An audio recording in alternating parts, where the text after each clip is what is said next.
With all of the turmoil and upheaval surrounding the recent precipitous collapses of both Silvergate and Silicon Valley Bank, there's a lot of information floating around out there, and much of it is good. However, some of it is very vague. In today's video, I would like to boil out some of the details for my audience and show them that things are very different than they were in 2008. Some ways are better, some ways are worse. What's coming this week is going to be something that the mainstream media is not going to be prepared for, and they are going to start to roll out a term that not a lot of people are familiar with: fiduciary duty. This idea that there is a duty of loyalty to avoid conflicts of interest and act financially in the client's best interest always. Now, this term best interest is going to be open for interpretation. Now, a lot of people think, well, shouldn't that just be whatever makes you the most money or protects your money in the best way possible? Well, yeah, that's the understood thing. But what that's going to mean in the future is going to be very different than what it has meant in the past. Now, real quick, before I forget, happy Sunday, everyone. Would like to say a huge, huge thank you to the very large group of people that has started to file in over at the Florida Maquis Patreon channel. Of course, I always appreciate my audience here at YouTube, but we have limitations here. We have a large reach, but we have to keep things PG-13 over at Patreon for $1 per month. Off come the gloves, and we can talk about things like adults need to talk about them, especially going forward. Partnering with Vimeo, which is not free, by the way, gives us that opportunity. Vimeo servers are very different than Google servers. And when you take your content and you put it away from Google's prying eyes, you can do and say things like we used to be able to. Primarily, we talk about psychological operations, and that's going to be so key in the next couple of weeks because they're going to give you some information and they're going to color it with emotions, and they're going to leave out other certain very key pieces of information that they don't want you to know about. And that's what we're going to talk about today. Real quick, $1 per month as always, lowest allowable level, even less if you sign up for an entire year. And once again, if it's not for you, or if you just need the money, which might be the case, fully refundable first 90 days, no questions asked. Now, I'm sure many of you are aware the warnings that are coming out. Billionaire warns of dire aftermath of SVB collapse. Bill Ackman says the government made a soon-to-be irreversible mistake in its treatment of the failed bank. Now, there's some numbers here you need to pay attention to. This guy, Ackman, wrote on his Twitter account that the U.S. authorities should not have allowed SVB to collapse without protecting all depositors. Official figures show that only 11% of SVB's $175.4 billion in deposits were insured at the time of the bank's failure. Now, what they're not telling you is this.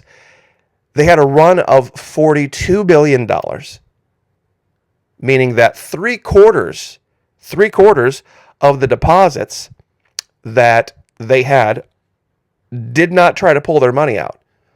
Only 25% of the people, financially, money-wise, tried to pull their money out, but they didn't even have that. They came up $1 billion short. See, there was a run of $42 billion, and they only had $41 billion on hand. So they had $41 billion on hand in cash when on their sheets they showed 175.4. Now, a lot of people are doing the math and saying, well, that's a lot better than a lot of banks.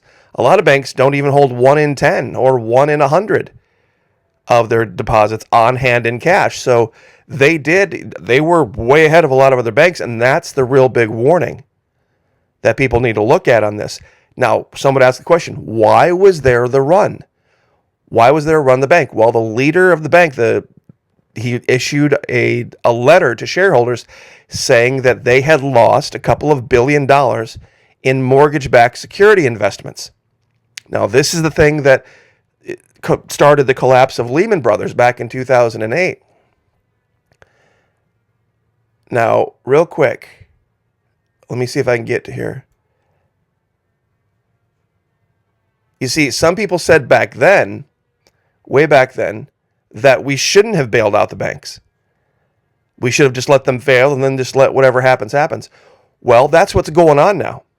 Treasury Secretary rules out bailout for Silicon Valley Bank, saying it's a very, very different thing.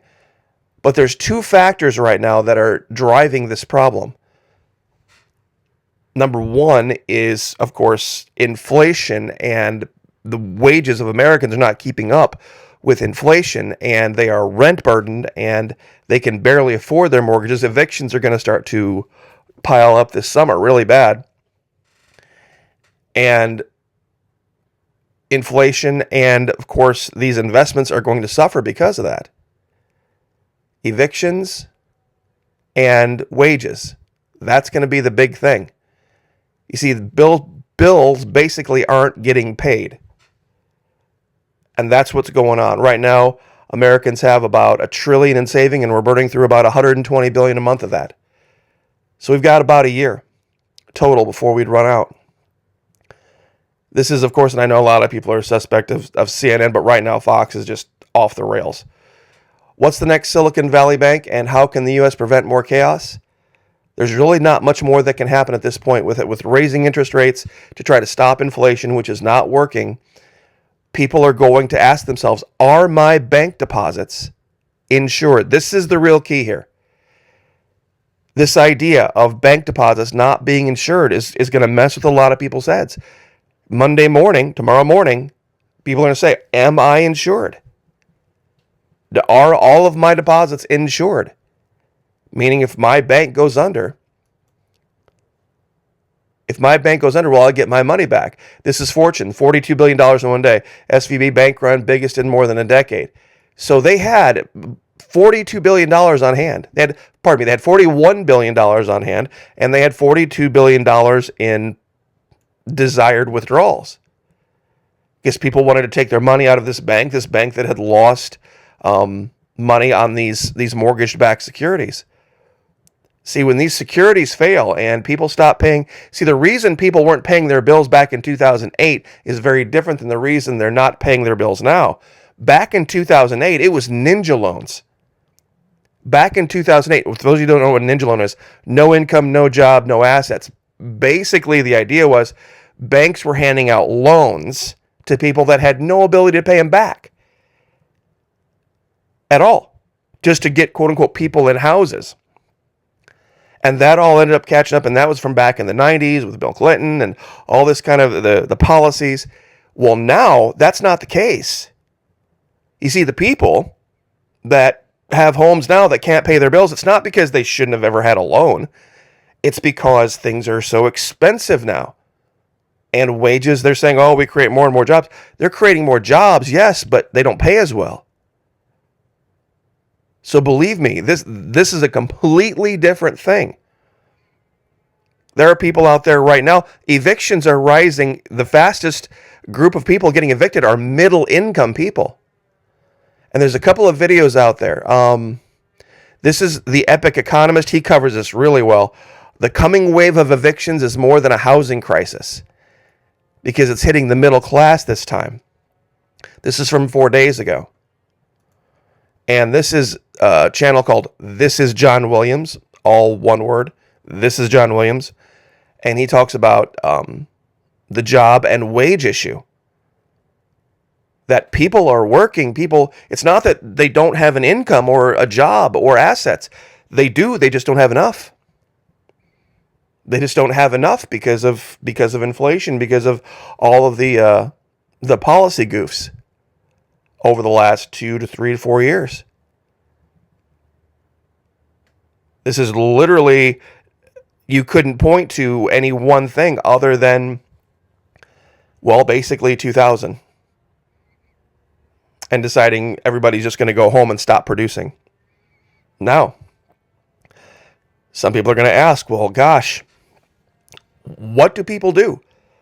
Do they team up? Do they jump into houses together? Do they combine households so that they can save on incomes? Do they, what do they do? How do they fix this? They can't just magically create more money. Well, guess what? There is one industry out there, and it's going to make a lot of people mad. but it's just the reality. I mean, some people are saying, I already have a job. What more could I do from home to create more of an income? I have so much of my time already taken up with taking care of this and taking care of that. I literally don't have any other way. Well, I'm just going to say it. I'm just going to put it out there right now.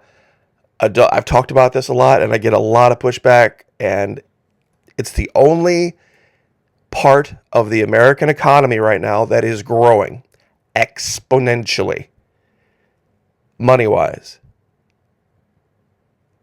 It's like, well, that's not really an option. For some people, I agree, it's not. It's not, and it doesn't solve problems. In the sense of if it's not available to you, it's something you're not going to do. But it's largely being driven by women behind the camera. There's things I can't say here on YouTube that I can say over at Patreon, and I have said over at Patreon. And I'm not trying to be lewd, and I'm not trying to be salacious, and I'm not trying to drive views. I'm trying not to show any images that would make, people think that that's the case. But it's the difference between the adult entertainment industry now versus, say, 20 or 30 years ago. Largely now, it's being done from home as a second business. It didn't used to be that way. It used to be kind of the purview of the mob. It used to be the kind of the purview of those who had no other choice. And it was their only job. Well, now, that's all changed with the advent of high-speed internet. There are a lot of people doing this type of thing at all different levels from home, because it's just ubiquitous now. And even here on YouTube, that I know this is a channel, Diane Marie. You're like, this doesn't look like adult entertainment. Well, believe it or not, technically this is an adult entertainer at home making pecan pie in varying states of dress, wearing certain things, and there's different levels, and you can pay for whatever, and it seems very innocuous. And like I said, this is, of course, YouTube, PG-13 level, but all of the links down here can be found, and it can take you to any level you want. Now, I'm not saying this is an answer for everybody, but this is what happens in a place that prides itself on liberty. And, there's a story out of Germany right now. And the reason I say that is, you come back to this, you'd have to ask yourself a question. What if you had an investment portfolio and the only place they could put money that would make you money would be something like that? If everything else out there was either just treading water or losing money, and the only place they could take your money and invest it where they would actually get you a decent return, would be something like that. That would be their fiduciary duty to do that. And some people might completely flip out. Say, I don't want my money invested in that. And you'd have a right to say that. But you would put your investment person in kind of a quandary. They're saying, look, everything else is collapsing. Everything else is going backwards. We're in a recession moving into a depression, and there's only one business out there right now that I can guarantee you, if we invest your money in it, you'll get a return. And this is it. It's going to make a lot of people look in the mirror. Especially if it's 401ks or if it's college funds for kids or whatever it is. Retirement. Really, it's going to be a very, very difficult thing. The difference between 2008 and now is that banks were largely responsible for what happened in 2008. They were, because they gave out money based on what the government wanted to do to people. They gave loans to people that never had the ability to pay anything back. Never. Even when they applied, and that's not the case now. The massive wave of evictions and the huge collapse in incomes, these people were paying their bills. They were paying their bills until things just got too expensive. See, this isn't a reshuffling of who has what based on some kind of notion of social equality. Nobody's going to have any money. Everybody's suffering from inflation. Doesn't matter who you are. Whether you're on the left, whether you're on the right, whether, whatever you are, whoever you are, or whatever your choices have been, inflation's hitting everybody. And this issue with housing costs going up, it's hitting everybody. Back in 2008-9, it wasn't the case. So I will leave it there. But once again, thank you very, very much to all of you who have showed up. It's why I've done this down here at the lowest possible level. I mean, you can, of course, pledge more if you want to. I always am humbly in awe of those of you that do. Thank you very, very much. I appreciate it more than you know. It makes a giant difference in my life. Those of you that don't want to go to Patreon or do that, here at the Florida Maquis YouTube channel, if you go to the main page and you look way up in the upper right, there's, of course, Patreon. You'll see what looks like a little palm tree. And basically, it's a link tree. It's all my different links to Instagram and Facebook and all that stuff. But all the way to the right, there's this thing called Tip Jar. And if you just want to send $1, just because you want to send $1, you can do that here. So just basically go to the Florida Maquis channel. You'll see the banner. You'll see the main video. And Patreon, Linktree, and that. So just wanted to put that out there. So anyway, God bless everyone. Like, share, subscribe. We'll see you guys next time.